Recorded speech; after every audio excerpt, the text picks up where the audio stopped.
அனைவருக்கும் வணக்கம். இன்றைய இலக்கியச் சோலையில் பரிபாடலில் வருகிற செவ்வேள் 19வது பாடலின் மீட்டுருவாக்கத்தை இப்போது நாம் பார்க்க இருக்கிறோம். இப்பாடலில் முருகனின் திருமணக் கோலமும் கோயிலை வலம் வரும் பாண்டியனின் பாசறை பற்றியும் பூசையில் யானையின் எச்சிலை மகளிர் பக்தியோடு உண்பது பற்றியும் இயற்கை அழகையும் பாடல் ஆசிரியர் நப்பண்ணனார் வர்ணித்துள்ளார். இப்பாடலுக்கு காந்தார இசையில் நல் அச்சுதனார் என்னும் பெரும்புலவர் இசை வகுத்துள்ளார். முருகப்பெருமானின் சிறப்பு இயல்புகளை இப்பாடல் வழி நாம் அறியலாம்.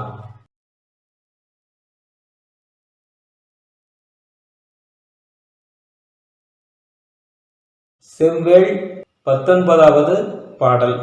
வள்ளியின் திருமணம். கிரவுஞ்ச மலையை வேற்படையால் உடைத்தே எரிந்தாய் நீ முருகா, விண்ணில் தேவர் மகிழும்படி விரும்பி முருகா எழுந்தே நீ அருளை மழையாய் பொழிந்தாயே. கடலால் சூழ்ந்த நிலவுலகை எல்லையாய் கொண்டு தங்குகிறாய், அறிவை எல்லையாய்கொண்டு அளந்து பார்க்க முடியாத பெரும்புகள் கடம்பில் முருகானி தெய்வம் ஆக அமர்கின்றாய். முனிவர் மரபில் தோன்றுகிற சான்றோர் உன்னை போற்றிடுவர், தலைமை பண்புடை தேவரவர் உன்னை தொழுது பெறுகின்ற பெரும்பேர் இன்பம் அனைத்தையுமே மன்னக மக்களும் பெற வேண்டி தன்பரங்குன்றில் முருகானி தங்கி காட்சி தருகின்றாய். சிறந்த இடமாம் பரங்குன்றில் முருகா திருமண கோலம் கொண்டுள்ளாய், வேதம் முறைப்படி முழங்கிடவே தேவசேனையை முருகா மணந்துள்ளாய். ஆடும் அழகிய மயில் போன்ற பூங்கொடி வள்ளியை மணந்த செயல் கடவில் முறைப்படி காதலித்து மணந்ததை போலே இருக்கிறது. பரங்குன்ற பயணம். அறிவால் செய்யும் சொற்போரில் உடலால் செய்யும் மற்போரில் தோல்வி என்பதே அறியாத மதுரை நகர மக்கள் எல்லாம் கலவி போரில் பொருந்தி வந்து சிறப்புடைத்தாக விளங்குகிறார். இரவு பொழுது தீர்கின்ற விடிகாலை பொழுதில் வெற்றியினை பெற்றிடும் கூடல் நகரத்தார் இல்லற வாழ்வில் அறச்செயலை முறையாய் செய்து அதன் பயனாய் நற்பேறு பெற்று திகழ்கின்றார். அறத்தின் பயனால் வான்புலகு செல்வோர் தம்மை போல் இவரும் தமக்கே உரிய அணிகலனும் வேலை பாடுடை ஆடைகளும் அணிந்து செல்வார் பரங்குன்றம். விரும்பிய குதிரை மேல் ஏறி சிறப்புகள் உடைய தேர் ஏறி தேர்ந்த மலரில் கட்டி வைத்த மாலைகள் கழுத்தில் அணிந்தவராய் பரங்குன்றம் நோக்கி செல்கின்றார். அணிந்த நகையின் ஒளி வெள்ளம் உலகாலை இருளை ஓட்டும்படி எங்கும் பரவி திகழ்கிறது.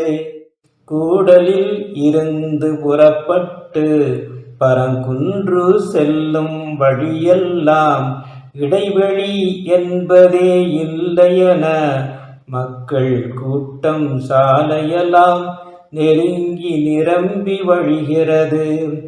தன்மணல் நிறைந்த வழிகளிலே மாலை அணிந்த தலைகளெல்லாம் நெருங்கி வருகிற காட்சியது.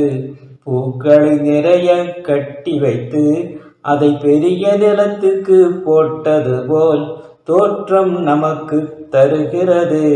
மக்களின் ஆரவாரமெல்லாம் கடலின் ஒலி போல் எழுகிறது. கோயிலை பாண்டியன் வலம் வருதல். ஒலிக்கும் மணிகளை அணிந்தவனே யானையை உடைய நெடுவேளே, அறிவில் சிறந்த பாண்டியனும் மயிலின் சாயலை உடையவராய் விளங்கிடும் அழகிய பெண்களோடு மனைவி மக்கள் துணையோடு காரியமாற்றும் அமைச்சரோடு குலச்சின்னம் ஆகிய தன்மதியை நெற்றியில் அணிந்து வருகின்றான். தலைப்பாகையில் தொங்கும் முந்தானை தோள்மேல் கிடந்து அசைகிறது. நாவால் உன்புகள் பாடியவன் அருளால் உவகை செய்கின்றான். மதுரை நகர மக்களோடு பெருமையோடு பண்பாக சுற்றம் சூழ மலையேறி உன் திருக்கோயிலை வலமாக வந்திடும் காட்சியை பார்க்கையிலே திங்கள் விண்மீன் கூட்டமோடு மேருவை சுற்றி வலமாக வந்திடும் தோற்றம் தருகிறது. பாண்டியன் பாசறை. கிரவுஞ்சமலையை வேளாலே சிதைத்து பிளந்து எரிந்தவனே, உன்னை முருகா காண்பதற்கு யானை குதிரை தேர் மீது பலரும் கூடி வருகின்றார். யானையின் மத நீர் உண்பதற்கு பண்டுகள் கூடி வருகையிலே யானை பாகனும் வழியிடையே யானையை தனியே பிரித்து சென்று சங்கிலியாலே மரமதிலே இருக கட்டி வைத்திடுவான். கரும்பை முறித்து உணவாக தந்தே அதன் பசி போக்கிடுவான். மாலைகள் சூடிய குதிரைகளை குதிரை பாகர் வழியிடையே தனியே பிரித்து சென்றுடுவார். தேரை ஓட்டும் தேரோட்டி வழியிடை தேரை தனியாக்கி வேறோர் இடத்தில் நிறுத்திடுவான். மலையடிவாரம் எங்கிலுமே யானையும் குதிரையும் தேர்களுமாய் பல பலவாகி நிறைகின்ற காட்சியை நாமும் பார்க்கையிலே வெற்றி செருக்கால் தலை நிமிர்ந்து செல்லும் பெரும்படை பாண்டியனின் பாசறை போலது தோன்றி வரும். கோயிலை வலம் வருவோர் செயல். பாண்டிய மன்னனின் துணையோடு மலையை வலம் வரும் பக்தர் சிலர் குரங்கிற்கு பிடித்த பலகாரம் கொண்டு வந்து தந்திடுவார். கருநிறம் உடைய குரங்கிற்கு கரும்பு துண்டுகள் தந்திடுவார். தெய்வத்தன்மை பொருந்தி வரும் பிரம்ம வீணையில் சில பேர்கள் இசையை எழுப்பி மகிழ்ந்திடுவார். விரலால் புல்லாங்குழல் இசையை எழுப்பிய இன்பம் சேர்த்திடுவார். யாழ் இசை எழுப்பும் சில பேர்கள் பாலை இசையை உடன் எழுப்பி சமனாய் ஆக்கி மகிழ்ந்திடுவார். வேள்வியின் அழகு சிறப்புகளை போற்றி சில பேர் புகழ்ந்திடுவார். யாழின் இன்னிசை கேற்றபடி முரசொலி எழுப்பி மகிழ்ந்திடுவார். பரங்குன்றின் ஓவியங்கள். வானில் இருந்து தோன்றி வரும் கோள்நிலை பற்றி ஆராய்ந்து அதன் நுட்பம் அறிந்தனர் சில பேர்கள். திருக்கோயில் சிற்பம் தனை காட்டி ரதி இவள் காமன் இவன் என்று காமம் கொண்டோர் கேள்விக்கு விடைகள் தந்தனர் சில பேர்கள். இவன் இந்திரன் பூனை, இவள் அகலிகை, இவன் நீராடி வந்த கௌதமன், சினத்தால் சாபம் பெற்றதனால் இது கல்லாய் மாறிய கல்வுருவம் என்றே கதையால் விளக்கமதை சொல்லிச் சென்றனர் சில பேர்கள். இப்படி பற்பல ஓவியத்தை விளக்கும் தன்மை கொண்டதுவாய் சிறந்து விளங்கி திகழ்வது எழுத்து நீலை மண்டபமாம். இது உயர்ந்த மூங்கில் நிழல் செய்ய அகன்ற பாறை பகுதியிலே பரந்த இடத்தில் அமைந்துள்ளதாம். திருமால் மருகனின் திருக்கோயில் பரங்குன்றில் ஒரு புறம் அமைந்துள்ளது. மங்கள நிலையில் அமைந்துள்ள பரங்குன்றம் சிறப்பு உடையதுவாம். பெற்றோரை பிரியும் பேதை. இயற்கை அழகை மலையிடையே சென்று காணும் ஆசையிலே பெற்றோர் தம்மை பிரிகின்றாள் பேதை சிறுமி ஒருத்தியவள் வழிதனை மறந்து திகைத்தவளும் ஏ ஓ என்றே அழைக்கின்றாள். பேதையை தேடி பெற்றோரும் ஏ ஓ என்றே வழைக்கையிலே அங்குள மலைக்குகை அவ்வொலியை எதிரொலி எங்கும் செய்கிறது. அவ்வொலி கேட்டு பேதையவள் பெற்றோர் தம்மை அழைப்பதுவாய் தேடிச் சென்று காணாமல் வருத்தம் நெஞ்சில் கொண்டவளும் மீண்டும் கூவி அழைக்கின்றாள். பெற்றோர் கூப்பிடும் ஒலிதனையே மலையும் ஏற்று ஒலிப்பதனால் பிறர் துன்பம் கண்டு இறங்குகிற தன்மை உடையது பரங்குன்றம் என்பதை நாமும் அறிவோமே. அன்பரின் வாழ்த்தை ஏற்று வரும் முருகனின் அழகிய பரங்குன்று இடத்தின் வேறு பாட்டாலே எதிரொலி கேட்கும் சிறுவர்க்கு அறியாமை மயக்கம் தருகிறது. சுனையும் குன்றும் புகழால் நெடிது உயர்ந்தவனே சுனையின் இருபுற மலர்களிலே தளிர்வுள இலையை இளமகளிர் வளைத்து பூவை முதிர்க்கையிலே சுனையில் மிதந்து வருகிறது. சுனைநீர் பூவின் மொட்டுடனே உதிரும் பூக்கள் பொருந்தியது ஐந்தலை நாகம் போல் தோன்றும். பெரிய மொட்டுடன் இதழ் சேர்ந்து மூத்த பிள்ளை போல் தோன்றும். சிறிய மொட்டுடன் சேர்கையிலே இளம் பாம்பு குட்டி போல் தோன்றும். இதழுடன் மொட்டுகள் சேர்கையிலே புது புது வடிவம் தெரிகிறது. வாய்போல் ஆம்பல் மலர்ந்து வரும் கைபோல் காந்தள் பூ பூக்கும். தீபோல் வேங்கை பூ மலரும் கோரை பூவும் மலர்ந்து வரும். தோன்றி பூவும் பூத்து வரும் நரபு கோங்கும் பூக்களிடை இலவம் வேறாய் தோன்றி வரும். பின்னி வைத்த மாலையைப் போல் தொடுத்து கட்டிய மாலையைப் போல் இடையில் தூக்கிய மாலையைப் போல் நெருங்கி பூத்திடும் மலரினங்கள். மலையின் விடியல் போதினிலே பல நிற மேகம் நிறைந்து வந்து வானம் போலே பொலிவாக காட்சி தந்து மகிழ்விக்கும். சிறப்பு உணவு.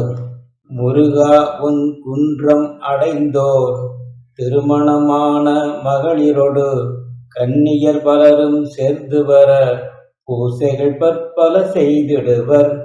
கொடி ஏற்றப்படுகிற யானையதன் கும்பம் தன்னை எடுத்து வந்து குங்குமத்தால் அதை அலங்கரித்து பூவுடன் நீரும் தெளித்திடுவர். அழகிய கவரியும் வீசிடுவர்.